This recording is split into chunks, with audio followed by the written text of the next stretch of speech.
apprentices, acolytes, and fellow lords, coming into the Dark Temple, visited by Mara Jade, Luke Skywalker, and Kyle Katarn, and so many other Force sensitives like yourself.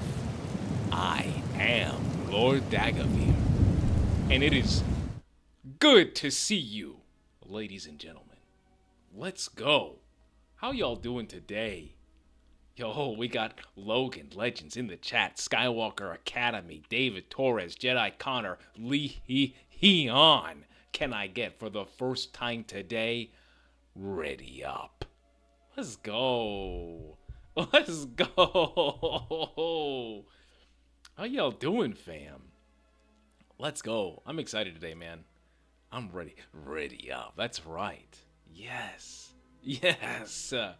I got my Return of the Jedi 40th anniversary cup with my sweet tea, baby. Only the sweetest. Yes. I love it, man. Let's go, baby. How y'all doing today? What are we doing? What's the experience? What's going on? I got a lot that I want to talk about today, man, especially when it comes with balance and the Force. Reading some really cool things about Matthew Stover's view on the Force, which is really interesting. Yeah, definitely some stuff that I would like to talk to you guys about. And yo, oh my gosh, hello, Ryoko. Okay, well, can we all welcome Ryoko with a ready up in the chat? Let's go. David Torres says, nice Yoda. Thank you, man. I try my best. 10 out of 10. Oh, really? You guys like, damn, I did not know it was that good. I usually mess around and when I'm running on the weekends, I'm like, yes, run, bitch. So I'm just, I always think about, like, I really want a book bag that has Yoda in it, like it's Empire Strikes Back. So when I'm running and I have Yoda watching over me, I won't freaking stop and you know, I'll actually run where I want to run. So I think it would be amazing just to have like that motivation with it, you know, especially if I'm like, yeah, or Grogu, yeah, or like doing pull-ups and everything as I'm getting ready and yes, bitch you are if you do not complete set. Yes, I think it would be so funny to have that and work out with. Although I do not know how the public would look at me if I'm literally doing that every single day I walk out. You know, so oh my god. Baby lightweight you are. So funny. Record line so you can play that as you run. Yeah, I probably would, dude. That'd be awesome. I love your Cad Bane. Yes, I love Cad Bane. Cad Bane's it's so funny because I have toothpicks in the house. So every time I do that, I either do the crosshair, you know, like what is God, he sounds like a snake. See if I can get crosshair. He's like, we were told to follow orders, you know, like he's very snake-like, very similar to the Emperor. But Cad Bane and him and their toothpicking, I think, is so funny how they both have it. It's so funny, you know, little lady. But yeah, how you guys doing, man? Any stuff that you guys have been seeing? We just did the Starlight live session that we have on TikTok yesterday with my boy Jedi Connor in the chat and Daddy Sheev. It's really fun. Tomorrow is going to be our podcast, so you should guys see it probably Thursday or maybe late at night on Wednesday. Really cool stuff. If you guys haven't already, please follow Jedi Connor. Let's go Starlight Podcast mention. It's some great energy in there. Gonna be doing a lot for it, man. It's gonna be cool. But since I have everybody in the chat right now, I did want to say, so in 2005 when Revenge of the Sith came out, Star Wars had ended, and I wanted to make a story. And I was writing a story during the hurricane in 2005, 2004. I started writing a story. I'm not a writer by any way, shape, or form, guys. I would not compare myself to any of these amazing writers. I wouldn't even say like that I'm someone that can write well. make cohesive sentences and stuff. The best that I can do is like just tell a story. And I've been trying to do that, and I picked it back up this year. And I might do something crazy and actually finish it. So I just wanted to let you guys know that it's going to happen. I'm pretty freaking dedicated, and usually when I'm doing something, I don't stop. I usually complete it. So whether it's going to be a 1 out of 10 or a 10 out of 10, it's happening. So I'll let you know when it's finished. I'll let you know when it happens. But the purpose of this is not only to make a good story and put some of the experiences that I've had in my life in it, but also get good to the point where I write stories for Star Wars. So we'll see. We'll see how it happens, man. But I'm excited to do that. And I just wanted to share with you guys because you guys are the only ones that are here and help me express my voice in ways that I never could in my life. So it's awesome, man. Jedi Skywalker says 1 year ago since legendary James Earl Jones passed. Yeah, man, I think about that all the time.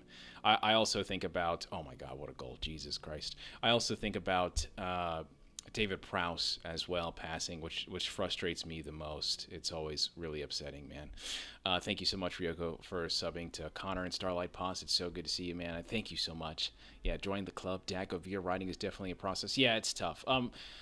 I say what's not tough is like ideas. I think I'm very good at world building. I think I'm very good at just spewing shit. But I think how to make it interesting is where the true skill lies. Anybody can say, I love you. Anybody can say, I love you. But it only will ever matter in your life from one person, And I think that's where the specialness comes from telling a story, is you can say the same thing what Tom Brady says, or LeBron James says, or Tolkien says, or George R.R. Martin says, but it really finds that you really have to find that specialness to make it impactful to the point everybody else listens to you. And I think that's where the importance of the specialness comes to tell that story. Yo, Trent, so good to see you. Everybody welcome Trent with a ready up in the chat. Skywalker Academy says the easiest part is coming up with a concept idea, but putting it into words is hard at times. Absolutely. Logan says I have lots of ideas, but barely any writing skills. I think you should still put stuff down, honestly. I think that I will forever believe that you are the only person that can do something. Like nobody can sing the way you sing. Nobody can write the way you write. Nobody can think the way you think. Nobody has your voice. Nobody looks like you do. And I will believe there's a reason for that. And that is where I believe everybody is special. Like truly, genuinely special. It doesn't mean that you're going to be more attractive than everybody else. That's not what I'm saying. It's not that you're stronger or smarter or better. There is a uniqueness, and I think that if you can find whatever that is, that might be a skill of yours. Me is talking shit about Star Wars a lot of times. I'm very good at that, maybe even to the point that I get people excited about stories they've never heard of. I think that's a skill of mine, Would I try to make money off that? Absolutely not. But I think there are people in this chat that have skills, that have potential, and maybe they have yet to discover their potential. And maybe me doing this is going to help them discover that one day. So that's why I've always tried to do that. And if I can do this book and maybe like 4 people buy it, that's a success, bro. That's crazy. So yeah, you never know, guys. People may think that you're shit at something because they've convinced you into believing that, but I will always believe they do that on purpose so you don't reach your full potential. So don't listen to people when they tell you something like that, all right? I still remember the Vader movie pitch ideas you had a few streams ago. Yeah, man. I'm trying my best.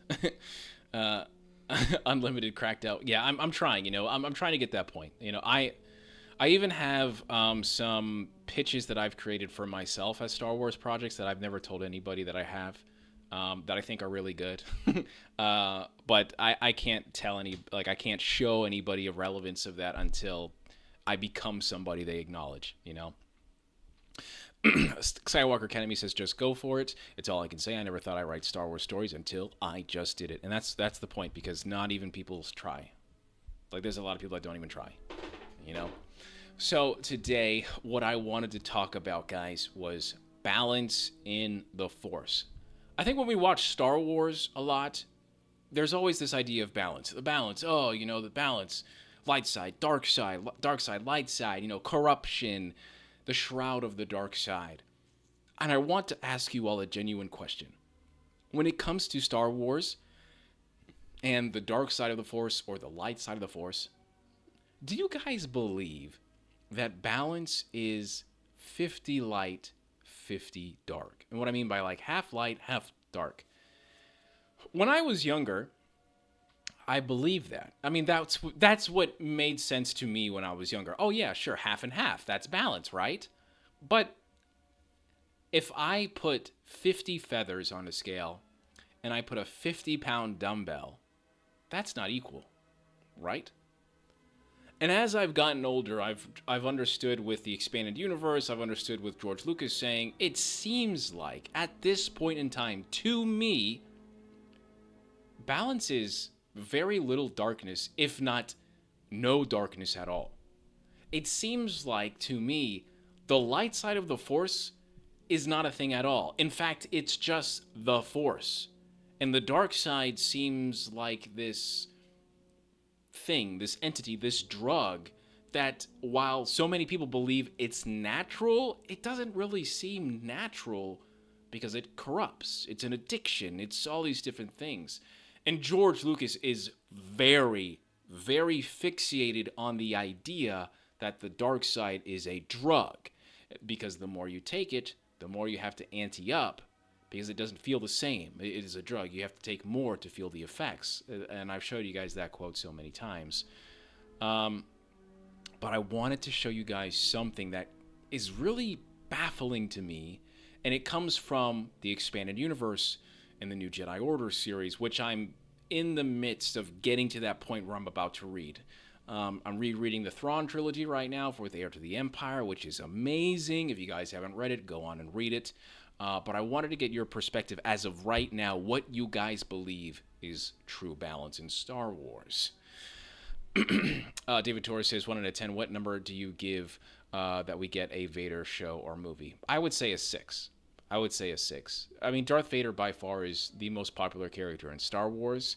I think it would be a mistake not to do something with him, especially if it's done with quality. But I also believe that they're probably too scared to try something like that. Leon says, we actually discussed this before. Yes, we have. Yes, absolutely. But I wanted to go into a deeper discussion because I keep finding interesting things about it. Light is life, dark is corruption. Yes. And see, and that to me is, a lot of people will always say like, well, it's yin and yang, it's nirvana. And dude, I don't think that's true at all. I will always believe that is not the correct idea of balance. It may work in this human reality that we all live in, the opposite of life is death. But in Star Wars, it seems like the light side of the Force is also natural death. It's a cycle. But corruption seems to be this opposite side of what the dark side is. And that's why I feel like it's really interesting to go over it, because I don't think the movies truly depict what that balance is. I think it's only when you start to dip into the expanded universe and you hear writers and directors talk about things where you start to understand, okay, yeah, no, the dark side is like an absolute corrupter, and I really don't think the movies help really define that, Life is Dark. The Skywalker Academy says, I personally never saw it as that. I always saw it as 80 to 90% light with 10% darkness. There is always darkness in the galaxy. Yes. I see, for me, it wasn't even that dominant. It was like 60-40 for me, or 70-30. Because in the prequel trilogy, I think... okay, well, what I will say is, like, I don't think the original trilogy really shows you what balance is. I actually think the prequel trilogy does a better job at showing you what balance is, because in The Phantom Menace is probably the best era of Star Wars in the movies, because this is where things aren't necessarily spiraling out of control, right? It's on the cusp of stuff is about to happen because the Jedi are completely unaware of the rule of two. They're completely unaware of Darth Sidious. So the dark side is there. It is present, and it's lurking and it's waiting. But it isn't as dominant as the Jedi, as the light side of the Force. So I really always thought it was probably like 30-20 dark side, and then the rest light, But it doesn't even seem that at times. Because the idea, right, and here's where I really start to, in my opinion, understand this. The idea is that if you have a drug, right, an infection even, because I would say that the dark side infects people. I think it makes people sick. It consumes them. It corrupts them and changes them. I would argue that the dark side is a virus, right? The reason why I say that is if there is a 20% or 30% of dark side, that means that it can potentially grow because it exists, because it has that potential to infect and consume and corrupt. You see? And so that's why I'm starting to believe now that that balance is just the Force and not the dark side at all. Because the dark side existing, I will always believe, isn't the problem. But because Force users are always manipulating it and tapping into it and using it, that is what is making the scales tip. That is what is making the galaxy go to calamity, And somebody said today, which I thought made the most sense out of everything today, and I thought it was I didn't think it was like a hot take. I actually thought it was probably one of the most solid takes I've ever heard of. And this person was like, well, then maybe people should stop practicing to use the Force. And there was like not just Sith, but also Jedi. Because then you would have probably the Force in its most natural state.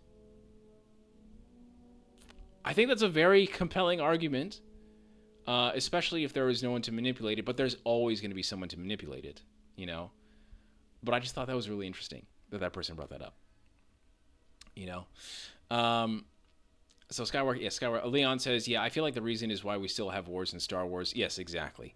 I know that's a corny way of putting it, but it's true. But it's 100%. It's facts. It's facts. It's Star Wars, it's not Star War, or the Star War. It's Star Wars. Logan says, true balance is no darkness. A fraction of darkness is taken into account because it's impossible and impractical to hunt down every tiny source of darkness in the galaxy, which would also be. What is it? What is in that source book, Logan? I think it's the Jedi Shadows. Do you guys remember? Do you guys know the Jedi Shadows? I think it's the Jedi Shadows that go out and they literally, they're kind of extremists, where they go out and stamp out every piece of darkness. They're even destroying like Sith religion or anything that has anything to do with the dark side of the Force, which I also think is a very weird Jedi idea. I don't even think that's really Jedi. Like going out and exterminating things. I think is what is it? Chaotic good, I think is the correct terminology. Yeah, that's an interesting one. I hate making typos. It happens, man. Logan said the Sith species and Rakata existed before the Jedi. Yes, they did. Absolutely. 100%. You are 100% correct. What's also interesting about the Sith species is, they were born on the planet of Korriban, which is, in my opinion, a dark side wellspring. Same thing with Lihone and Rakata Prime, Malachor even. There's a lot of interesting planets out there that have this dark side, as if the dark side has always existed there. But then again, of course, too, those were in the movies. That's all expanded universe stuff. So it's also like, okay, well, is this really a part of George Lucas's like actual thing? But either way, I think it's still compelling to think about like the expanded universe and how, in my opinion, consistent it is or was. That yeah, potentially like there is an interesting enough where there is dark side there, and maybe it is like 10% of the universe. That there are these things here, but it's supposed to stay here, and it's not supposed to be manipulated by anybody. And I think that's actually what the story does so well when you talk about the great schisms, because they discover the dark side and they start experimenting with it in the wrong ways. And then the Jedi actually realize, like, wow, hey, this is some bad stuff. We probably shouldn't do this because it seems like it's an abomination. We're messing with the natural order of life, which I think is even said in the Jedi Path book by Yoda and Mace Windu. So I think there's a lot of really good debate there about how dark side users or Force users that manipulate the dark side of the Force are the real cancer in Star Wars, you know? Because, I don't know, I mean, like, you have the Sith species too, and the Sith species were going out and conquering, and then you have the Rakatans, who were given, their technology was given to them by the Qua, which they reverse engineered, and they ended up enslaving and conquering, in my opinion, galaxies. It's not really galaxies in the expanded universe, but to me, they were conquering galaxies and enslaving every planet they basically came across. So, I don't know. I think it's so interesting. I think this debate is endless, in my opinion.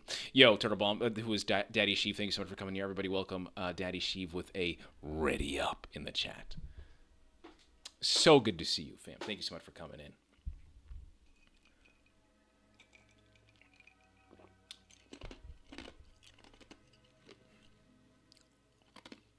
Sorry, guys, I chew ice. I know, it's weird. I'd say gray is the true balance. Interesting. To me, the gray Jedi... So if this is what you're getting, Ryoko, I want you to explain to me what your version of a gray is. I will say that I do not believe that a Darksider can manipulate the dark side of the Force without being consumed by it. And I think that anyone that believes the idea of this Jedi or this Force user that can use the dark side as well as the light side without being consumed by it fundamentally misunderstands what the dark side does, and that it is a drug. You can't just take heroin and not be affected by it. You can't just take crack and not be affected by it, you know? And I think that is ultimately the wrong ideology when it comes to the Force. The Great Jedi, I believe, is the one that has the ideology of, I'm just following the Force. The Force is telling me to do this in my own way, you know? And that's my view on it. Logan says Jedi Vindicators also were like Jedi police. They frantically haunted Source's corruption, but became corrupt themselves, styled themselves as great Jedi, but were really yes, exactly, exactly. Logan says that perfectly. I think also the Gen Sarai is also a really good example, I would say, because they had this really flawed ideology of the Force that I think was inspired by Exar Kun. Or one of the Jedi followers one of the Dark Jedi that followed XR, and then he had his own ideology, and it was like Sith attributes, and then it was also kind of like mopped over the top with some Jedi stuff, and then they started to I think Luke Skywalker even was like, hey, this is not the way you guys do this. This is not the correct way to use the Force. A lot of really cool stuff. But yeah, there's a lot of those in Star Wars, but I just can't get behind the idea of a Force user using the dark side of the Force without being consumed by it. It's like an immunity that doesn't exist in Star Wars. You know, it's not one of those things that I think ever should exist or will exist. You know, but then the Bendu exists. You know, and the Bendu is really interesting because he calls himself the one in the middle. And I think that's a very interesting creation that Dave Filoni had, because the Bendu, the name the Bendu, not the Bendu that we see, the word the Bendu is actually in one of the first scripts of Star Wars. So I think it's really interesting that he claims to be one in the middle, but I don't, I have problems with the Bendu anyway. Yeah, just like Turtle Boy says. Yeah, Turtle Bomb. Leon says, what about Force Renegade idea had for Ben Solo? Oh, you had for Ben Solo. Yes. That is, he's stemming down that way of the ideology of what a great, here. You know what, Leon? What I'm going to do for you, fam, is I'm going to show you, I love bringing up the source book. I'm going to bring up the Knights of the Old Republic source book, okay? And, actually, you know what? I'll do one better, okay? I'll do one better. You guys like the knowledge? We about to unlock this ish today, all right?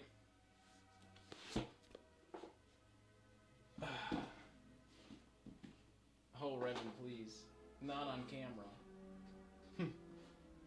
All right. So, if I haven't given you this speech already, anybody that says that George Lucas did not care about the expanded universe is lying. George Lucas specifically talks about encyclopedias that he created to keep the expanded universe consistent. And one of the ones he names specifically is the Complete Encyclopedia. All right? I know that a lot of people online dislike the Complete Encyclopedia because it has continuity errors or issues or inconsistencies, right? But if the man George Lucas says this, then it's important to him. So, I'm going to show you one of the most important definitions of the Great Jedi. And it's official in this. And I'm going to read it to you, just like I've read it on previous streams. I'm sure everybody else has seen me. Oh, God, not this again. This old timer keeps talking about stuff. So, here we go. Ready, Ryoko? Here we go. This is the official, or what was the official definition of the Great Jedi. A term used by Jedi Knights to describe Jedi who did things their own way, convinced that the path they had chosen was the only true one. Okay, I'm going to say it again. A term used by the Jedi Knights to describe Jedi who did things their own way, convinced that the path they had chosen was the only true way. In that definition, it says nothing about the immunity to use the dark side of the Force. It says nothing about the dark side of the Force. It is talking about a Force user that believes what they're doing is the only true path that they follow. I think the one that Ben Solo that I was talking about was more of what the Bendu did. But he would be taking more action because I believe the Bendu is a coward. I do not like the Bendu as a character. I like who he is. I think he's really interesting. I like him as an idea, but he, the character, and his purpose and what he showed us in Star Wars Rebels, I do not like him. I think he's kind of a bitch. That's just my opinion. That's just my view. Because all he was he was sitting there and watching everything unfold. Ben Solo would not do that. That is my view. I think that you can debate that this definition is extremely vague. And you could also argue that what if this Force user decides to use the dark side of the Force because he believes it was the only true way? I would say you are not wrong because you can argue that Revan did that as well. I think that is fine. But I still do not believe this definition allows for a Force user to be immune to the effects of the dark side. That's it. So basically you have the same opinion as Kanan as the Bendu. Dude, yes, Skywalker Academy, I do. Because the Bendu is sitting there pretending he's all high and mighty and talking about this and that, and I've been here, this isn't dangerous. But then when the literal evil faction rolls up on his own doorstep, he doesn't even want to defend his own planet, his own people, his own species, and he's just letting them die. And then it's when he gets triggered by Kanan himself, where, in my opinion, he gets emotional and turns to the dark side and finally fights the Empire. I think the Bendu is a bitch. I think the Bendu is a coward. And I think the Bendu is very weak-minded. You know, I think he has a very flawed ideology. And although he is ancient, and although he is very interesting, especially with the way he calls himself the one in the middle, which he probably is, I think he's a very flawed character. Very similar to Anakin, very similar to Kylo Ren, you know, and that's probably his purpose.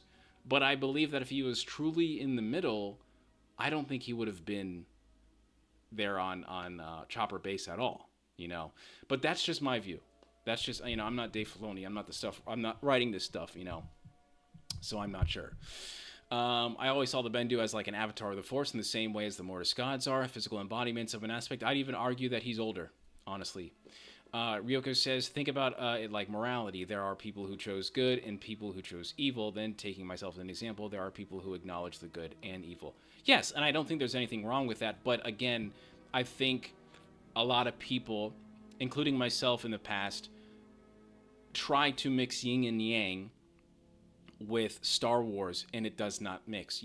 It's just the literal bad side is a drug. You will be consumed by it. The moment you put that syringe inside of your skin, you can't go back, you know. And then I think that's what is so important about the original trilogy, is it shows you how impossible it was for Darth Vader to come back and redeem himself. It is only the most small percentage of things happening for him to come back. Everybody else, as Yoda says, it dominates your destiny forever, you know. So I just think that if the literal Skywalkers, who are bloods of the Force itself, literal space Jesus, are not immune to the dark side, I think it's bogus to allow anyone else that ability, you know. So I think that is the problem with this Force user that dips himself into the dark side willingly whenever he wants to. I think it's very anti-Star Wars. You know, I have very firm beliefs on that, but it doesn't mean I'm right. It's just what I believe. You know, it's you guys have your opinions and your belief stuff, and that's why I wanted to bring up this next thing, because this next thing I think absolutely shits on anything else I've talked about, and it's really interesting, and I'll get it up in a second. Once I finish this chat. You think about morality. Logan says, that definition allows the Jedi to use the light and the dark side and believe it's the right path. But in reality, they are being corrupted. Yes. True gray Jedi are the only light and also exist under this. Yes. Yes, yes, yes. Logan speaking facts. And if you haven't followed Logan on TikTok, you're doing yourself a disservice. Logan's got some cool stuff. Very Legends, very old school. But you'll definitely enjoy it, man. Very, very good channel. Listen, I only have the toppest quality of people in this chat, okay? They are good individuals. All right. So I know my hair's like wonky today, guys. I apologize. I got this whole freaking unk thing going on right now. I'm sorry. Okay, so let me get into the Discord, and I wanted to get the expanded universe stuff going in here with these bad takes. There was something that was so good that I wanted to look at. No. All right, I think it is going to be in my saved. I'm going to look for it right now, guys.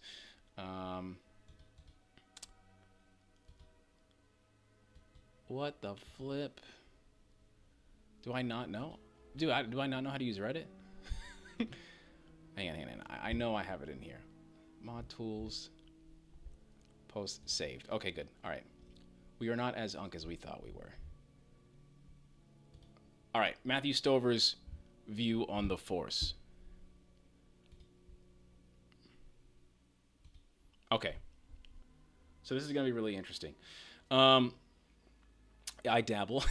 Logan says. Skywalker says, yeah, Yin and Yang was not designed for the Force. It's something else. Yes, I agree. Leon says, Jedi 3 and Ahsoka Season 2 are low-key tied for the most anticipated Star Wars projects, but I'm more excited for Jedi 3, like 0.1%. I feel you, man. I understand, dude. I understand. I'm really excited for Ahsoka. Like, I am. I love Ahsoka, but I love Jedi. I just wish Jedi had multiplayer, man. I just wish Jedi had multiplayer. That's it. Ryoka says, only top quality people in the chat. Yeah, of course. Yeah. All right, so here we go. Logan, I also want to hear your view on this, and Daddy Sheev or Connor, if you're in the chat editing stuff, I would love to hear you guys' view on this. So this comes from one of the best Star Wars writers, and that's Matthew Stover. He did the Revenge of the Sith novelization, and he also did a whole bunch of other stuff in the New Jedi Order. I think he's a very great Star Wars writer. Now, here is this question, okay? Can you discuss a little about the Force as it is described in Traitor? Traitor, for you guys, is a New Jedi Order book. I'm getting to that. It's funny enough, it's actually the last book I just had to purchase to complete the entire series, which I have in physical, which I'm pretty excited about.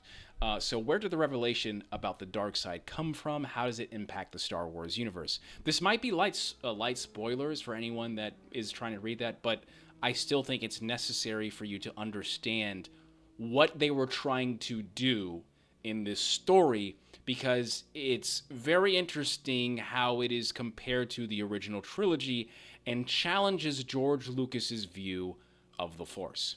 So Matthew Stover says, I've often been a little bit bothered by the devication of the Force in the EU. The Force is not God. It's not showing, it's not something out there, a unitary entity with its own will and intention. Pause. I think that's really interesting, because in Knights of the Old Republic 2, this is one of my favorite things that Traya is talking about. How there is no free will, and the Force is just doing what it wants and using you as its vessels to make up its own decisions. That is very compelling, and I've always loved the idea of that with Traya. So I think this is interesting what Matthew Stover is getting at. It's right here. A Jedi is part of it, and so is everything else. Its will, to use an inadequate word, is expressed in existence itself. And I don't see that there's any revelation about the dark side either. When Luke is about to enter the cave on the dark side on Dagobah, he asks Yoda what's in there, and Yoda replies, if memory serves, only what you bring with you. That's a long way from anything resembling a dark side is the devil kind of perspective. It was always clear to me that it wasn't intended to be a supernatural force of evil.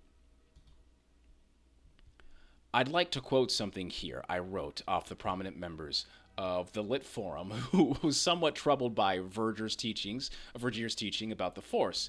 He goes by the handle Jedi Master Aaron. Okay, so he's calling someone out. This is like, okay, interesting. And he asked me some pretty penetrating, interesting word there, questions. Thought that I think go right with the heart of this theme. That was part of my answer. He says, it can be argued that Yoda trained Luke the way he did specifically to defeat the Emperor, not because that's what the Jedi Knight were in the Old Republic. In fact, we now know that Luke would scarcely qualify as a Padawan by Old Republic standards. Interesting. From my point of view, what Vergier teaches Jason to become is far closer to what the Jedi are supposed to embody. Even Luke, remember, doesn't end up destroying the bad guys. Instead, he allows his mere presence to save the one who can be saved and destroy the one who can't. By my recollection, anyway, it's been a few years since I watched Return of the Jedi. Shame on you. A war of good versus evil is better in concept than execution. The division of reality into good and evil is a disease of modern civilization. It's even infected our secular politics. It's okay for our armed forces. Oh, interesting. This is really interesting.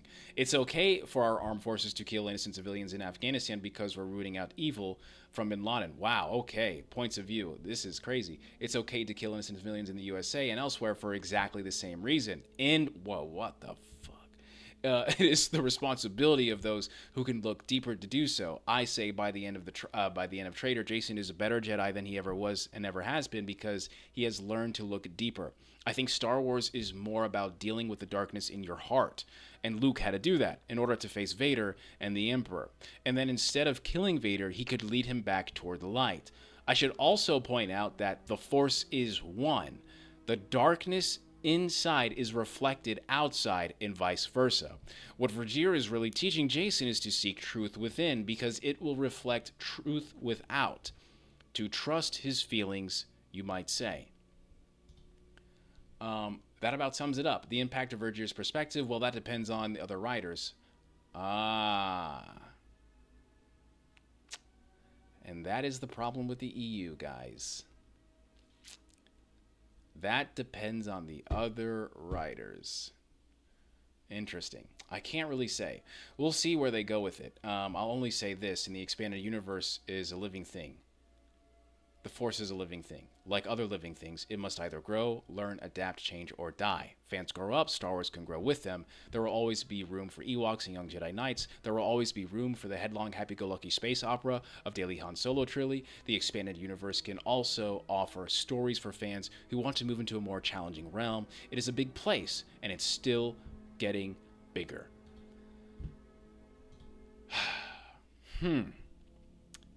I think, and that's what I'm talking about, where I very vaguely read it, and I was like, this would be something to talk about on stream, and I wasn't going to get so, like, gobsmacked like I just did, and I think that is why the expanded universe has so many interesting ideologies that it cemented into fans. You can clearly see what some writers were going for, and I think Matthew Stover says it really well. I'm doing this. I can't say that about the other writers. And I really need to get into these books very soon here because I think they're very important to understanding this ideology of the Force itself and the dark side. But it's you can I think anybody can say it is different. It is different from George Lucas. It's no longer black and white, obvious good, obvious evil. It's more complex. It's not just a drug at this point. It seems to be something, way more, meticulous. It has way more depth, and I think that's very good, and also very dangerous too, because it's clear that I don't know what George Lucas would have said if they would find out that they were trying to do this with the dark side, But then again, I don't know, man. I don't know. What do you guys think? I don't know. It's so challenging that I think it really redefines everything I know or everything I have believed in Star Wars, especially when it comes to the Force and the dark side. I love being a Star Wars nerd. Yeah, man. It's cool stuff.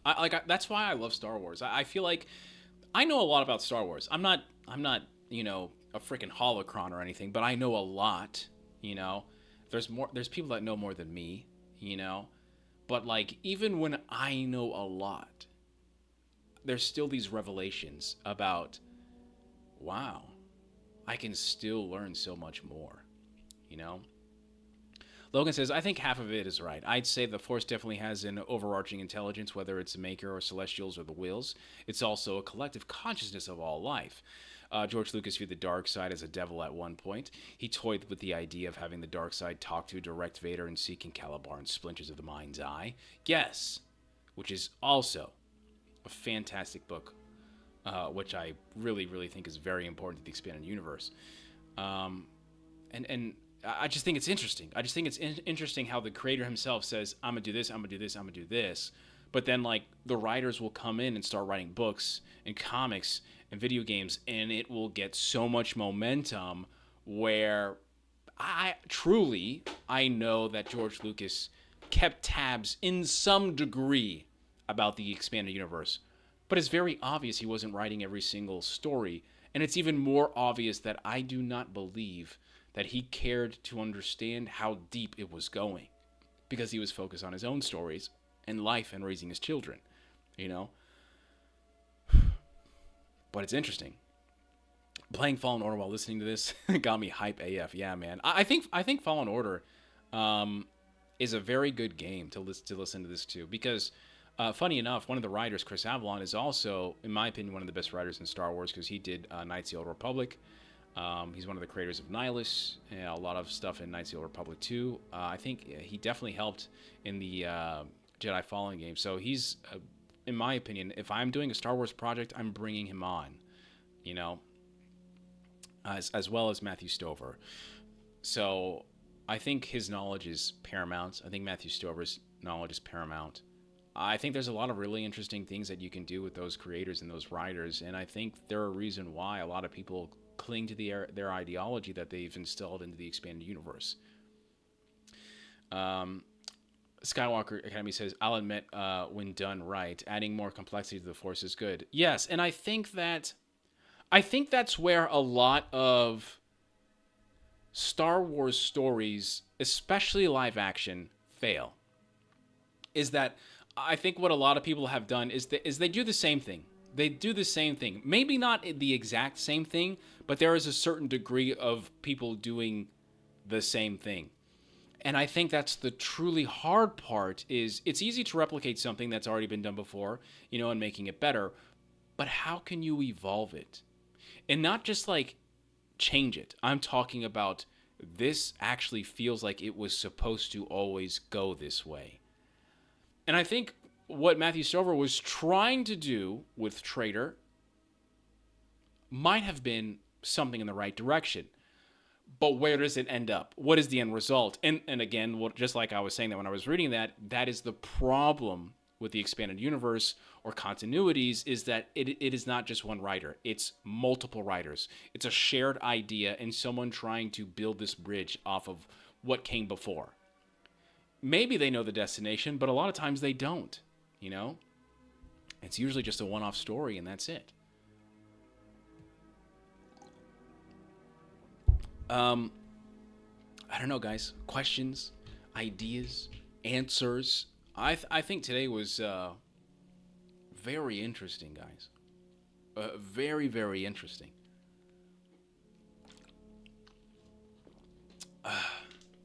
Logan says George Lucas is very flexible with what is truth and not. I think Stover is being too rigid with his view. Interesting. So you think George Lucas brings more flexibility to Star Wars than Matthew Stover? I felt like Stover was doing more because, if I'm mistaken, he has also created Shatterpoint. He has also created the Pad, and I think those are very interesting parts of, you know, Mace Windu, the dark side, you know, stuff like that.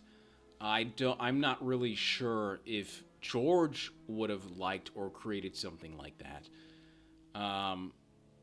And I think George, as we know, is like very inconsistent with the things that he wants to do because he will change his mind a lot, and even I've understood that.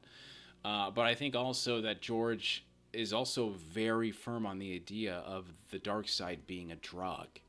So I'm not necessarily certain how he could evolve the Force in a way that's flexible without also bending the rules of the dark side, unless there are certain morality shifts of what the light side can and can't do. An example of this, in my opinion, is just as we had talked about, just came to surface a while back, was that what's his face?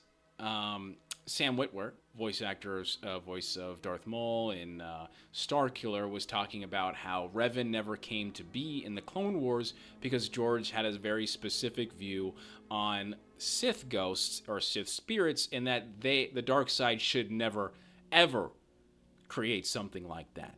And I think that's really interesting because that is one of my favorite things in Star Wars.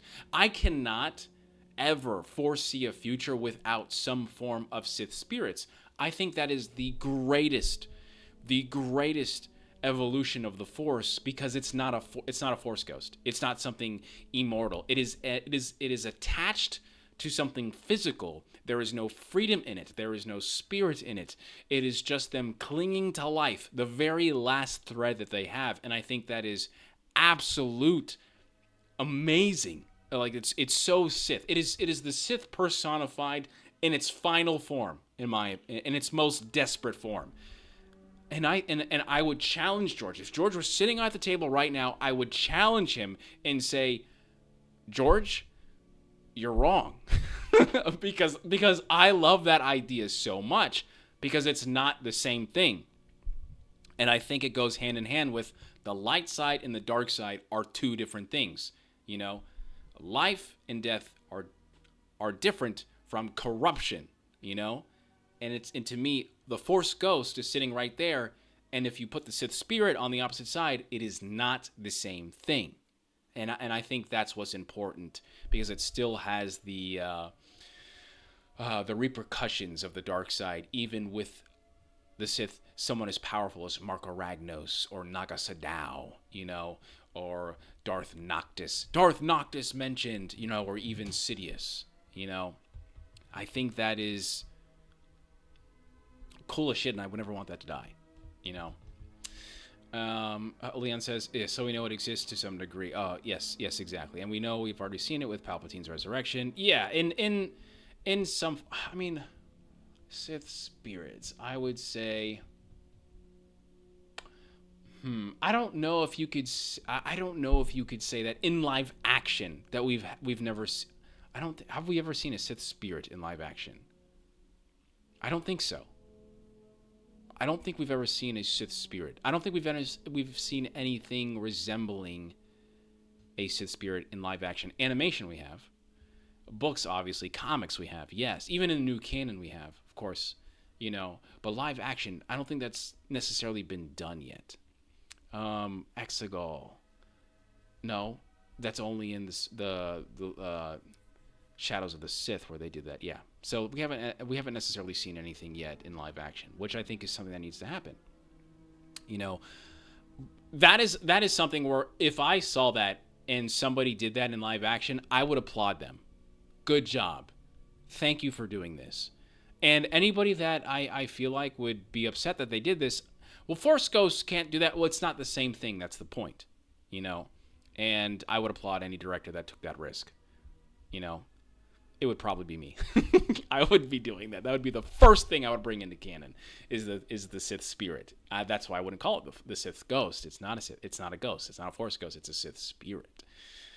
Ahmad, thank you so much for coming in here. Ahmad, everybody welcome Ahmad with Already Up.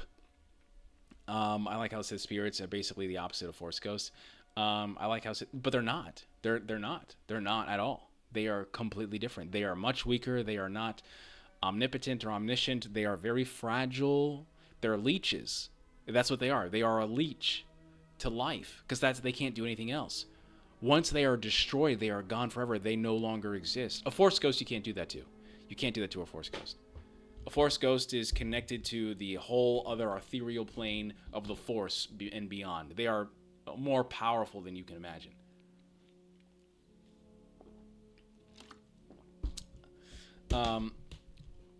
So what about the scene with Darth Bane on Morabon? Oh my god, I'm so glad you brought that up. So there's two things. As soon as Yoda touches down on Korriban, right? Thank you for bringing this up, Ahmad.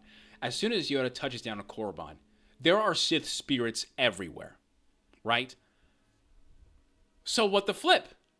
George, are Sith spirits not a thing, or are they a thing? Because we just talked about the Mortis arc.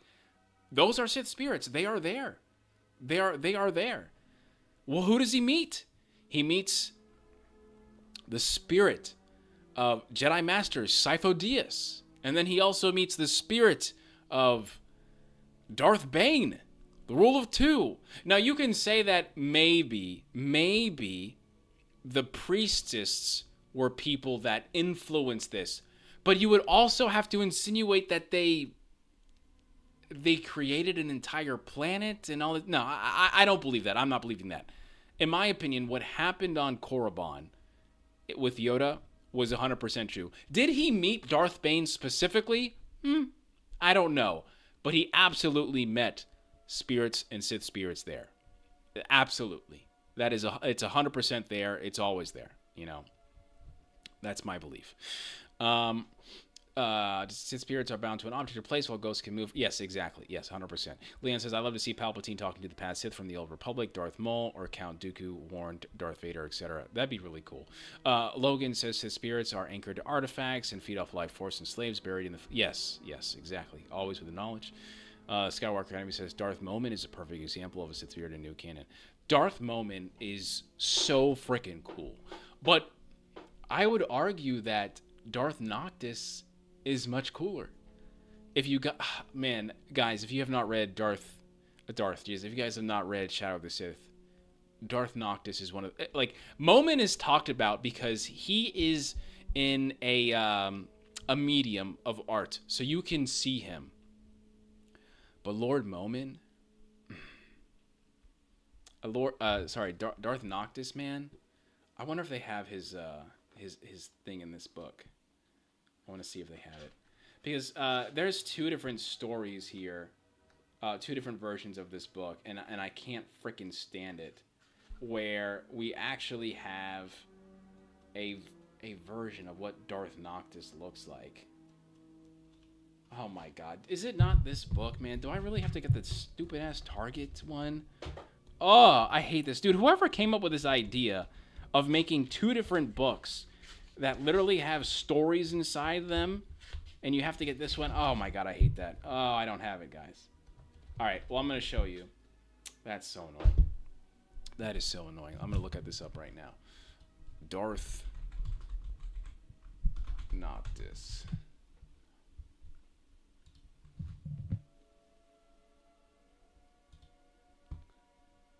Okay, here we go. Ready, guys? Darth Noctis. Darth Noctis. Darth Noctis is so cool. Darth Noctis is the sickest thing. This is Exegol, by the way. Shadow of the Sith, if you haven't read it already, man. One of the coolest Sith Lords in the new canon. I love this character. I don't want to spoil it too much for you guys, but it's one of those things where possessing and freed in that and Tales of the Jedi comics in the new canon, it's just, in my opinion, it's one of the best things that the Sith can do. But I want to see people evolve that in some way. How do they do that? You know, that's where Star Wars can get really crazy. Logan says, hot take, but I dislike the Clone Wars Bane armor. It's contrary to his character and his unique shell. Yes, I don't disagree with your take, Logan. I would even say that's not a hot take. I would actually say the hot take is that Darth Bane looks better. I don't think Darth Bane looks better. I like both of them. I like both of their armors. I like both of their designs. If I had to choose a design, I'd probably go with the original. But I don't think what we saw in Clone Wars is bad. It's just different. You know, that's my honest take of it. I would argue, why the F is Bane on Korriban? He didn't even die on Korriban. And this dude doesn't even have a body. There is only his arm that survives. So how the hell did he even get to Korriban? I had always thought that, let's go, another goal. I actually also had believed that maybe the Sith cultists had went out and found his only arm that survived and then brought it to Korriban and brought it to one of the tombs, and that's why he's able to tether himself there. That was my theory to make it make sense, which I always thought it was really interesting. Still waiting for KOTOR remake. Oh, don't get me started. Do not get me started, man. Ahmad said Darth Noctis is absolutely amazing. If they do an overpublic show, she needs me. Yeah, it's crazy. Yeah, Darth Noctis is sick. The sickle blade is really interesting. There was a lot of people complaining about it online. I was like, man, get out of here, bro. We got Star Whips since the freaking 1980s. I don't want to hear any of this shit. Get out of here. Yeah, it's pretty good stuff, man. But I think that's going to be it for tonight, guys. Let me know if you have any other questions. I'll wait like another couple minutes, and then we'll get out of here. But as always, guys, man, you know, shorts every single Monday, Wednesday, and Friday. The podcast, of course, every single Tuesday at 8 p.m. And please, guys, subscribe to Starlight Podcast and my boys over at Jedi Connor and, of course, Daddy Sheev. Please go ahead, guys. We got some cooking over there, man. We're doing some good stuff. It's been a huge grind. It's been fun. Everybody's starting to lock in. If there was ever a time for us to help influence the rest of the Star Wars community and become something, it's now, baby. The time is now. So thank you guys that are all there. Oh, hello there. Thank you so much for being here. Ready up. But it's also ready out because we got a GFO. But yeah, man, I really appreciate that. You know, you guys are awesome, man. I've been thinking a little bit more about Star Wars Starfighter. I'm telling you, man, the closer it gets, you're going to be more hype. And just listen to that song I played. I guarantee. You look at that photo and you listen to that song I played, they completely demonetized my stream, even though I don't even have my stream monetized. That was really crazy. But yeah, listen to that song, man. I guarantee you're gonna get hype. I guarantee you. Do you ever see the possibility of Darth Krayt being in the new Jedi Order Rey films? Absolutely. I think he's a great villain. But I want to see renegade Darksiders, renegade Force users. You know, it's not that I don't like Sith. I think they're cool. You know. I would just like to see... I want to see some evolution. I want to see some risks taken with some very good writing. You know? They can do it. Tony Gilroy did. Come on, guys. Let's go. Logan says Grogu will replace Darth Krayt and become Darth Mythosaur. Darth Baby Yoda. Leon says it is pretty cool that they have creators of Top Gun Maverick and F1 and Tron Legacy. And Tron Legacy. Do not sleep on my boy Kevin Flynn and Tron, baby. That is one of... Dude, at that time when I saw that movie, I was like... the greatest movies in the world is Revenge of the Sith, The Dark Knight, and Tron Legacy. That was like my trio. I love those movies so much. You couldn't convince me that anything was better than those movies. And now that this person is going to be working on a Star Wars project, I may freaking die.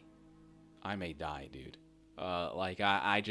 If that thing has a damn good soundtrack and the action is in there, I may freaking watch that movie almost as much as I watched Tron Legacy and Revenge of the Sith. You know. Hello there says, I've really been enjoying the shorts. Thanks for posting them. Yeah, absolutely. I love it. I have my horror... playlist that's going to be coming in soon. I always do it for Halloween. I started it out last year and it was really successful, so I'm going to keep doing it. We got a lot of good stuff. We're going to be talking about the Rakatans. We're going to be talking about some crazy things no one else has, going deep into the source books, bringing in the knowledge. So I hope you guys enjoy that, all right? Spooky! Yo, can I get a spooky in chat? Yes, man, I cannot wait. But thank you guys so much.